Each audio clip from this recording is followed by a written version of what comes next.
Ramdam na rin ang Valentine's Rush sa Divisoria ngayong unti-unti nang naghahabol ang mga mamimili para sa mga budget-friendly na pangregalo. Para sa 13 sa tanghali, si Camille Gonzalez live. Camille? Greg, unti-unti na ring tumataas ang presyo ng mga panregalo dito sa Divisoria. Kasabay yan ang pagdagsa ng mga mamimili para sa mga alternatibong panregalo na mas magaan sa bulsa.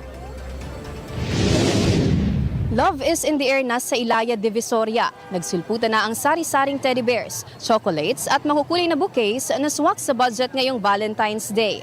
Nabutan namin ang designer na si Joms Alfonso na bumiyahe pa mula Bulacan.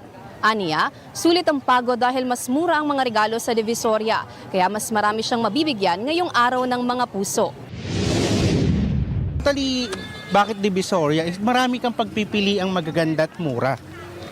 Kaya nga sinabing Divisoria is nandito yung good quality na pwede ka mamili na kakaiba. Para sa lovers on a budget, kung namamahalan sa fresh flowers, tampok sa Divisoria ang mga artificial flowers at gift items na abot kaya ng karaniwang mamamayan. Tulad ng Fazziware flowers na naglalaro sa 30 pesos hanggang 50 pesos kada stem at 300 pesos naman para sa bouquet.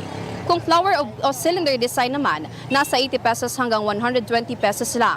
Para naman sa mga gustong mag-customize, 50 pesos hanggang 70 pesos lang ang 20 pieces ng rose stems. Hindi rin mawawala ang stuffed toy. Maraming disenyo at sizes na maaaring pagpilian. May teddy bear on stick na nasa 35 pesos hanggang 100 pesos. Pero kung cute at trending items naman ang inyong hanap, may Sanrio bouquet collections at large teddy bears o bongbong na nasa 250 pesos hanggang 300 pesos lang. Para sa may sweet tooth, may chocolates na mabibili from 25 to 300 pesos. Bukod dito, may balloons, banners at pens na mabibili from 10 pesos to 120 pesos. Ang 22 anyos na si Ira ay tumutulong sa kanyang mga magulang na vendor dito sa Divisoria ng mahigit 20 taon. Aminado siyang mas konti na ang mamimili dahil sa online shopping, kaya may mensahe siya sa mga balak pumunta ng Divisoria.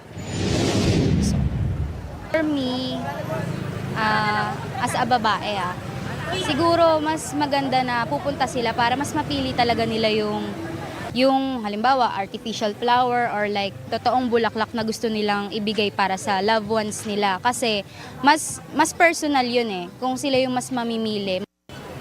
Greg, payo naman ng mga vendors dito sa Divisoria. Habang maaga pa ay mamili na dahil posible pang tumaas ang mga presyo ng panregalo pagdating ng February 14.